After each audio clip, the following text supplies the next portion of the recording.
ఏంటి బాబు మీ నాన్నగారి ఫోను? అర్జెంటుగా బయలుదేరి డాడీ ఇంటికి వచ్చేయమంటున్నారు. అవునా?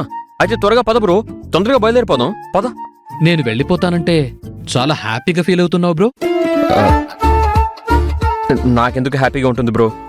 వెళ్ళిపోతున్నావు అంటే నాకు కూడా బాధగానే ఉంది, కానీ వెళ్ళేటప్పుడు ఏడవలేం కదా బ్రో,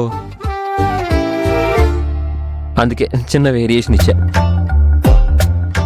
అయితే ఇంటికేగా? కాదు, షాపింగ్.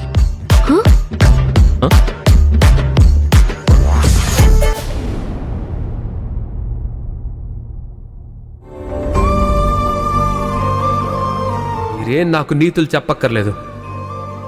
అంత చెప్పాలనుకుంటే మీ కొడుకు చెప్పుకోండి. ఇవాళ వేద కోసం ఖర్చు పెడుతుంది, రేపు నీ కొడుకు కూతురు కోసం ఖర్చు పెడుతుంది. అప్పుడు నా పరిస్థితి ఏంటి?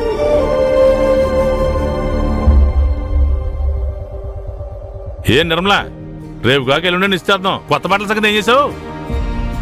వేద బట్టల సంగతి అన్నయ్య చూసుకుంటానన్నారు కదండి. నేను అడిగింది వేద బట్టల గురించి కాదు, నాకు కొత్త బట్టల గురించి. నిశ్చితార్థం వాళ్ళకైతే నీకెందుకల్లుడు కొత్త బట్టలు? ఎంత మాట ఎంత మాట!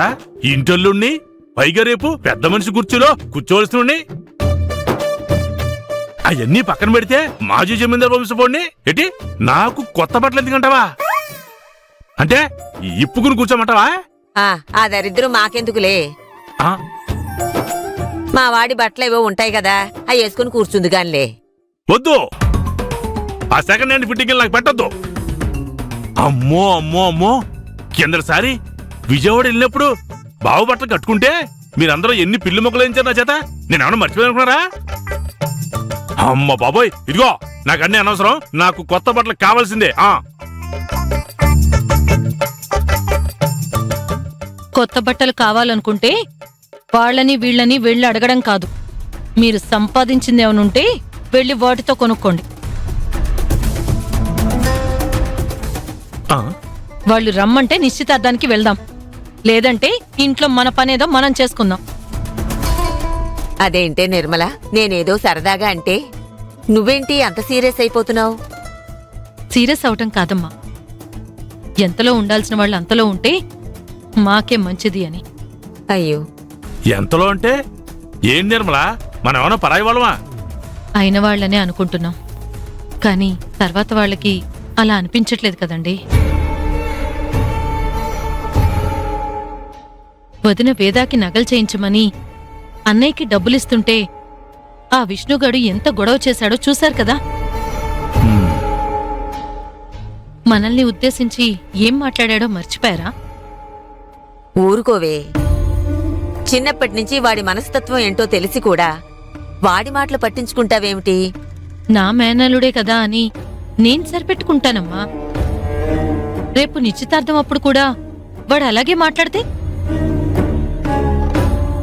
ఏం జరిగినా ఎంత అవమానించినా అక్కడిదక్కడే మర్చిపోయి అందరితో కలిసిపోయి మంచి మనసు మా ఆయనది.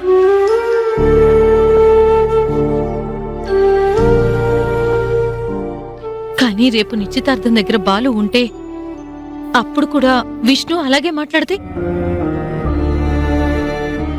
నా పిల్లలకి అవమానంగా ఉండదా? నిజమేనే, అన్నపూర్ణలాగే బాలు కూడా అందరూ తనవాళ్లనే అనుకుంటాడు. ఇలా వేరు చేసి మాట్లాడితే ఖచ్చితంగా గొడవ పడతాడు. అయినా రేపు జరగబోయే నిశ్చితార్థానికి ముందు వదిన వెళ్ళాలి కదమ్మా. తను వెళ్తుందో లేదో తెలియకుండా మనం రెడీ అయిపోవటం ఎందుకు?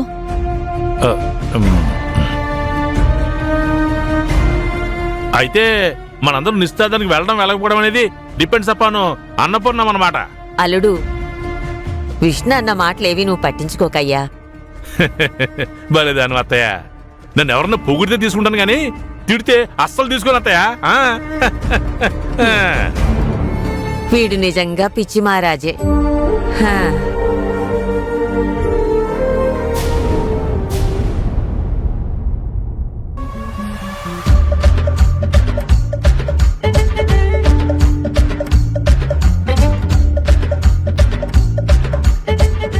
గోల్డ్ షాప్ కి ఎందుకు తీసుకొచ్చావు మ్యాడీ? నిశ్చితార్థం ఉంగరం తీసుకుందామని. రావేదా,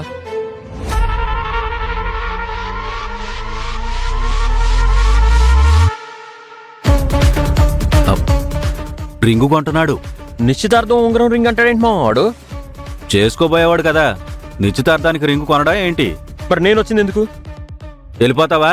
ఆటో పిలవనా? నువ్వు ఆగు మావా. అసలేంటి నీ ప్రాబ్లం? వాడు అసలే అతి. ఎప్పుడో జరగబోయే నిశ్చితార్థానికి ఇప్పుడు రింగు తీసుకుంటున్నాడు.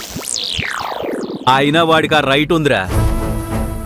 రింగు తీసుకుంటాడు, అవసరమైతే ఇక్కడే వేదా వేలికి తొడిగేస్తాడు. నీకేంటంట? ఆపు మావా. వస్తున్నావా రావట్లేదా? మామా ఒక నిమిషం. ఆ. వస్తున్నా పద. పద.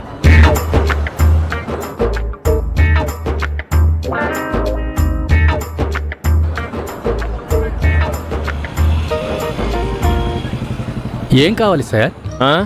కిలో పంచదార, అరకిలో కందిపప్పు ఉంటే ఇవ్వండి. ఇది కిరాణా షాప్ కాదు సార్. మరేం కావాలని అడుగుతారేంటి? అదే చైనా, బ్రాస్లెటా, వడ్డాణమా, ఏం కావాలి? వడ్డాణం చూపించు బాబు. ఎవరికి సార్? నాకే. ఏయ్, ఆపండి బ్రో జోక్స్. ఆ, బాసు, బ్యూటిఫుల్ రింగ్స్ చూపించు నిశ్చితార్థానికి. ఓ, నిశ్చితార్థం ఉంగరమా? జంట బాగుంది సార్. మ్యారేజ్ ఎప్పుడు? మా మ్యారేజ్కి ఇంకా డేట్ ఫిక్స్ అవ్వలేదు. హ్మ్? మరి తన మ్యారేజ్ ఎప్పుడనేది మాకు తెలియదు. అంటే పెయిర్ వాళ్ళు కాదా?